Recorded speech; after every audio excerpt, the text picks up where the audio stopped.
बहता हुआ पानी जैसे वापस नहीं आता, बूढ़े होने के बाद हम फिर से जवान नहीं हो सकते हैं, उसी प्रकार समय है, निरंतर बहता रहता है, यह कभी नहीं रुकता। क्या हम बहते हुए पानी को रोक सकते हैं? नहीं रोक सकते ना ही हम अपने जीवन को और इसी तरीके से रोक सकते हैं। हमारे जीवन का हर पल कभी लौट के नहीं आता है। हम बड़े होने के बाद कभी बच्चे नहीं हो सकते। जिस मनुष्य ने अपने समय का सही उपयोग किया है उसने अपने जीवन में सब कुछ हासिल किया है, और जिसने समय का दुरुपयोग किया है उसे दुख और तकलीफों के सिवा कुछ भी नहीं मिला है।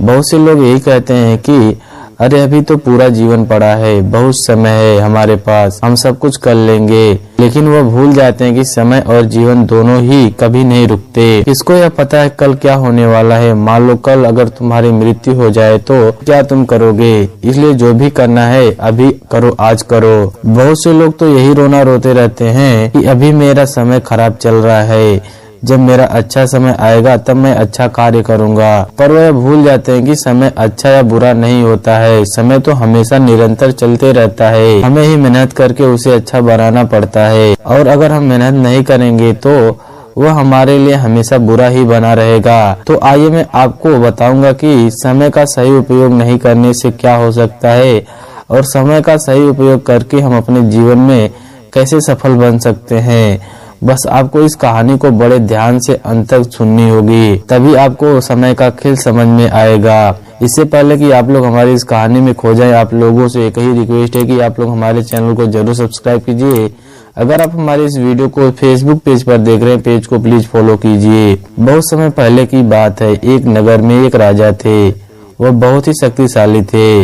वह राजा युद्ध में बहुत निपुण थे। वह कभी भी युद्ध से नहीं हारते थे। आसपास के नगर के सभी राजा उनसे डरते थे और उनका सम्मान भी करते थे, क्योंकि सबको इस बात का डर लगा रहता था कि अगर राजा को किसी बात को बुरा लगी तो वह हमसे हमारा नगर छीन लेंगे।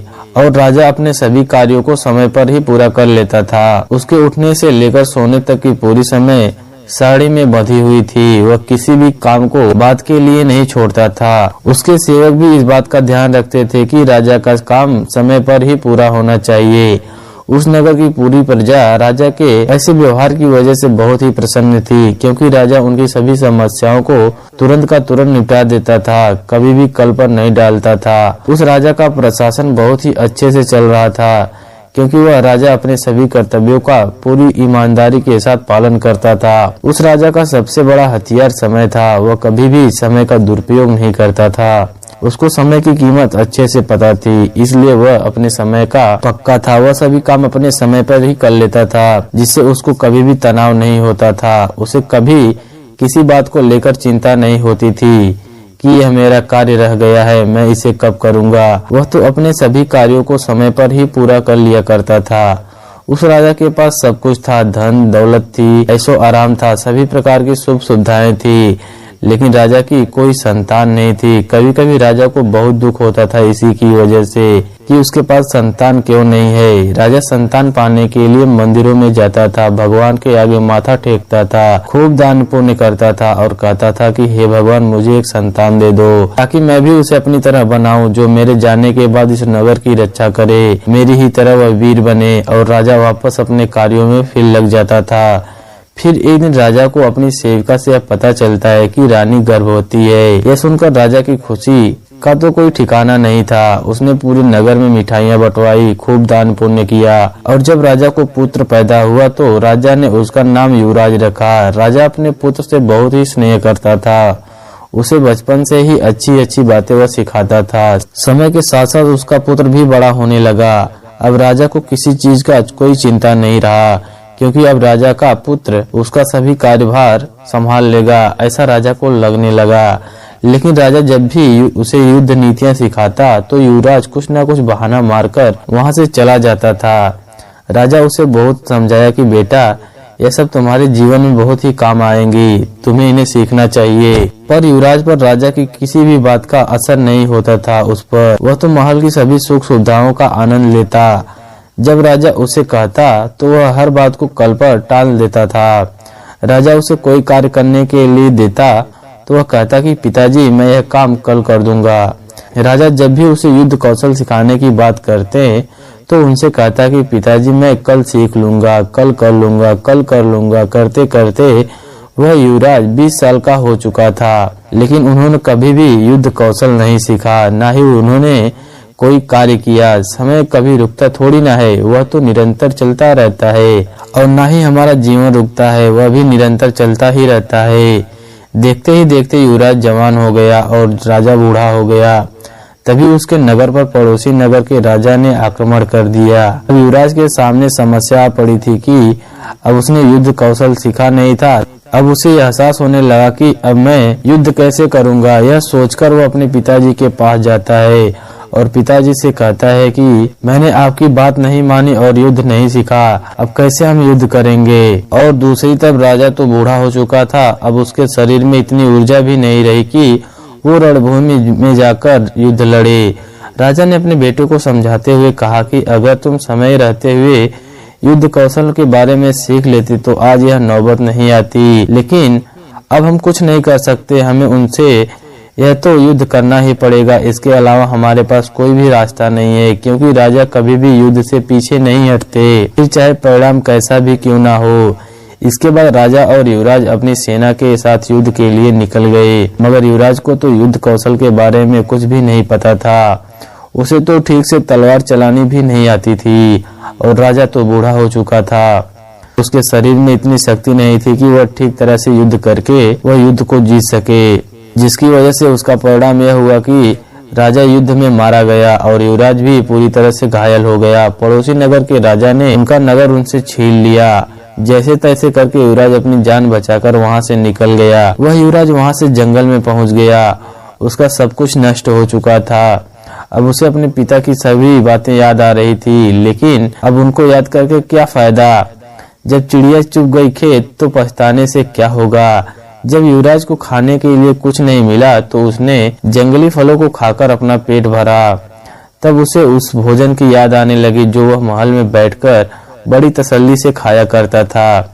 अब उसकी हालत ऐसी हो गई थी कि अब वह उसके मन में ऐसी भावनाएं आने लगी थी कि काश उसने समय रहते हुए अपने पिता से युद्ध कौशल सीख लिया होता तो आज उसे अपना सब कुछ गंवाना नहीं पड़ता। पर अब तो समय जा चुका था, अब मैं कुछ नहीं कर सकता। यह कहकर वह युवराज जंगल में जोर जोर से रोने लगा। तभी उसके रोने की आवाज उस जंगल में ही रहने वाले एक बौद्ध भिक्षु ने सुन ली। वह बौद्ध भिक्षु युवराज के रोने की आवाज को सुनकर उसके पास आए और उससे बोले कि क्या हुआ बालक, तुम इस जंगल में क्यों रो रहे हो? तुम तो एक राजकुमार प्रतीत होते हो, फिर इस जंगल में क्या कर रहे हो? उस बौद्ध भिक्षु की यह बातें सुनकर युवराज बोला, कहाँ का राजकुमार, मैं तो राजकुमार था पर अब नहीं हूँ। मेरा सब कुछ लूट गया, अब मेरे पास कुछ भी नहीं है। मैंने अपने समय को बर्बाद किया और समय ने मुझे बर्बाद कर दिया। अब मुझे समझ में नहीं आ रहा है कि मैं क्या करूं। उस युवराज की बातों को बौद्ध भिक्षु बहुत ही ध्यान से सुन रहा था और फिर उससे कहता है कि अगर तुम चाहो तो अपना सब कुछ भी हासिल फिर से कर सकते हो। यह सुनकर युवराज बोला कि कैसे महाराज, क्या आप मुझे बता सकते हो कि मैं ऐसा क्या करूं जिससे मैं अपना सब कुछ हासिल कर सकूं? तब वह बौद्ध भिक्षु बोलते हैं कि तुमने पहले समय को बहुत ही बर्बाद किया है, इसलिए जो समय जा चुका है हम उसे तो वापस नहीं ला सकते हैं। अब जो समय बचा है अगर तुम उसका ही सही उपयोग करोगे तो तुम वापस अपने जीवन में सब कुछ हासिल कर सकते हो। यह सुनकर युवराज बोला, तो महाराज मुझे क्या करना चाहिए? तब वह बौद्ध भिक्षु से बताते हैं कि मैं तुम्हें कुछ बातें बताऊंगा, तुम अपने जीवन में इसको हमेशा याद रखना, अपने इसको जीवन में उपयोग में लाना। तो अब मेरी बातों को थोड़ा ध्यान से सुनो। बौद्ध भिक्षु कहते हैं, सबसे पहले तो तुम्हें समय के महत्व के बारे में जानना होगा। समय एक अनमोल चीज है, यह कभी नहीं रुकती। समय कभी किसी का गुलाम नहीं होता।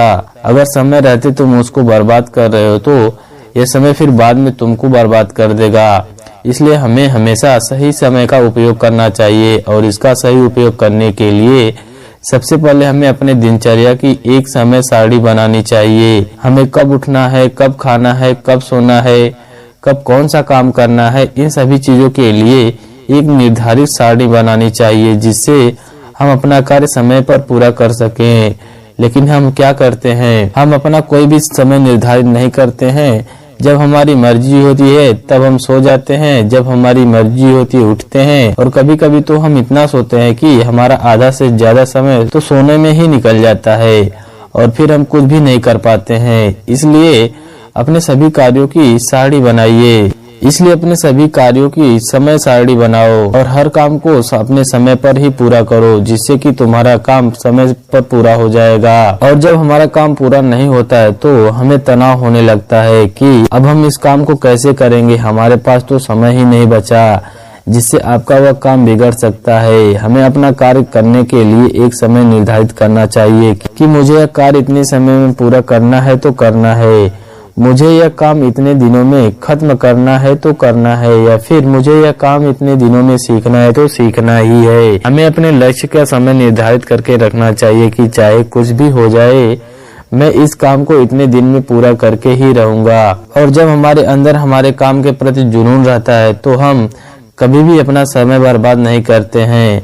हमारे मन में निरंतर हमारे प्रति सजगता बनी रहती है। हम अपना ज्यादा से ज्यादा समय अपने काम को ही करने में लगाते हैं। इसलिए हमारा लक्ष्य काम के प्रति हमारा जुनून मजबूत होना चाहिए। ऐसा नहीं कि हमने लक्ष्य तो बना लिया कि मैं एक बहुत ही बड़ा आदमी बनूंगा और फिर परिश्रम ही नहीं किया। अक्सर लोग ऐसा ही करते हैं, सपने तो बड़े बड़े देख लेते हैं पर उन पर कभी भी काम नहीं करते, जिससे वह कभी भी सफल नहीं हो पाते हैं। हमें कभी भी अपने कार्य को कल पर नहीं डालना चाहिए, क्योंकि हमारा कल तो कभी आता ही नहीं है। जो भी कार्य हमें करना है उसे अभी ही पूरा कर लेना चाहिए। हम जब अपने कार्य को टालते रहते हैं तो वह एक दिन हमारे लिए एक बोझ बन जाती है और फिर हमें तनाव उत्पन्न होता है। हम बहुत सारा काम कभी एक दिन में तो कर नहीं सकते, इसलिए हमें हमारा काम समय पर ही रोज करके पूरा करके खत्म कर देना चाहिए, जिससे कि हमारे ऊपर उस काम का बोझ ना हो और हमारा काम भी समय पर पूरा हो जाए। जबकि अक्सर लोग अपने काम को कल के लिए छोड़ देते हैं और उन्हें पता नहीं चलता कि आने वाले कल में बहुत सारा काम हो जाएगा, कि वह चिंता करने लग जाएंगे कि मैं इस काम को कल ही कर लेता तो सही रहता, क्योंकि आज तो मेरे पास और भी ज्यादा काम है। फिर वह ना तो कल के काम को पूरा कर पाते हैं और ना ही आज के काम को पूरा कर पाते हैं। हमें हमेशा उन लोगों के साथ रहना चाहिए जो समय का अच्छे तरीके से उपयोग करना जानते हो, जिन्हें समय की कीमत पता हो। ऐसे लोग हमें कभी भी समय बर्बाद नहीं करने देंगे। ये हमें हमेशा सही मार्ग बताएंगे, हमारा हमेशा मार्गदर्शन करते रहेंगे। जब हम गलत कार्य करेंगे तो ये हमें रोकेंगे, क्योंकि उन्हें पता रहेगा कि हम यह गलत कर रहे हैं। अक्सर हम जिन लोगों के साथ रहते हैं हम भी धीरे धीरे वैसे ही बन जाते हैं। अगर हम अच्छे लोगों के साथ रहते हैं तो हम समय का सदुपयोग करना जान जाते हैं और हम समय का अच्छी तरीके से उपयोग करने लग जाते हैं। और अगर हम बुरे लोगों के साथ रहते हैं जो कि समय का दुरुपयोग करते हैं, जिनको की परिश्रम करने में जोर आता है, काम को टालने की आदत है, तो फिर हम भी उनके जैसे ही बन जाते हैं। कभी कभी हम आगे बढ़ने की तो कोशिश करते हैं पर हमारे साथी हमें रोक लेते हैं। वो खुद तो कुछ करते नहीं हैं, वो आपको भी कुछ नहीं करने देते हैं। इसलिए ऐसे लोगों से दूर रहें जो कि समय का दुरुपयोग करते हैं। सदैव अच्छे लोगों के साथ रहें। कभी कभी हम अपना कार्य समय से पहले पूरा कर लेते हैं और बाकी बचे हुए समय को हमें बर्बाद नहीं करना चाहिए, बल्कि बचे हुए समय का हमें उपयोग करना चाहिए, क्योंकि हमारे लिए हर पल बहुत कीमती होता है। जब हमारे पास अगर समय बचा हुआ है तो हमें अन्य काम कर लेना चाहिए। जैसे हम खाली समय में योगा कर सकते हैं, ध्यान कर सकते हैं, जिससे हमारे शरीर में ताजगी और स्फूर्ति आ जाती है और हमारा समय भी बर्बाद नहीं होता है। कुछ लोग समय से ज्यादा धन को महत्व देते हैं, जबकि यह भूल है उनकी। समय से कीमती इस कायनात में कुछ भी नहीं है। यह समय ही तो है जो हमें धन, समृद्धि और खुशी देती है। कोई भी समय को नहीं खरीद सकता है और न ही इसको बेच सकता है। बहुत सारे लोग अपने जीवन का मतलब भी नहीं समझ पाते हैं कि आखिर उन्हें अपने जीवन में करना क्या है। ये तो समय का उपयोग अपने दोस्तों के साथ खाना खाने में, घूमने फिरने में, गप्पे लड़ाने में ही अपना समय नष्ट कर देते हैं। इस तरह से वह अपने जीवन का हर एक वर्ष बिताते रहते हैं। वह कभी भी यह नहीं सोचते कि वह क्या कर रहे हैं, किस तरीके से अपना समय बर्बाद कर रहे हैं। उन्हें कभी इस बात का पछतावा ही नहीं होता कि इसी वजह से वह अपना समय और धन दोनों खो दे रहे हैं, जिसे वह कभी भी वापस नहीं प्राप्त कर सकेंगे। लोग यह भूल जाते हैं कि उनके पास सीमित समय है। वह तो हमेशा इसी भ्रम में रहते हैं कि उनके पास बहुत समय है। समय ऐसी चीज है जो कभी नहीं रुकती है। समय चाहे तो आपको 1 सेकंड में राजा और 1 सेकंड में भिखारी भी बना सकती है।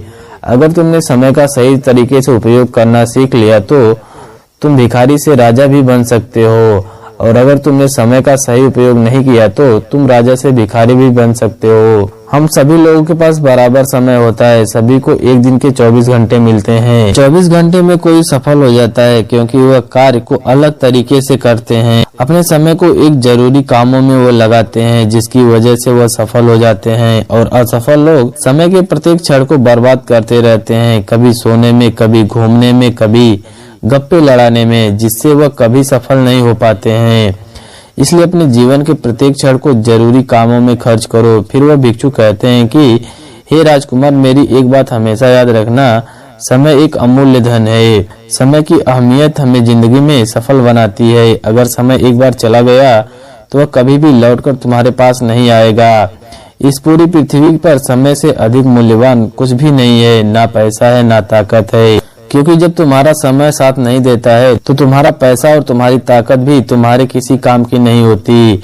हम खोई हुई दौलत वापस पा सकते हैं, भूली हुई विद्या वापस ला सकते हैं, अपने बिगड़े हुए स्वास्थ्य को ठीक कर सकते हैं, लेकिन जो समय चला गया उसे हम वापस नहीं ला सकते।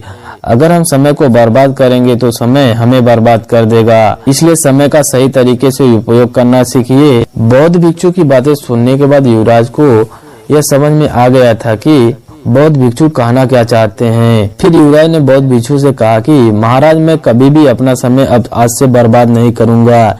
यह कहकर युवराज और बौद्ध भिक्षु दोनों अपने काम के लिए निकल गए। इसके बाद युवराज बहुत मेहनत करके युद्ध कौशल सीखता है और फिर से अपना खोया हुआ राज्य वापस ले लेता है। आपको हमारे द्वारा यह सुनाई गई कहानी कैसी लगी कमेंट सेक्शन में जरूर बताइए। ऐसे ही और वीडियो देखने के लिए हमारे चैनल को जरूर सब्सक्राइब कीजिए। अगर आप हमारी इस वीडियो को फेसबुक पेज पर देख रहे हैं, पेज को प्लीज फॉलो कीजिए।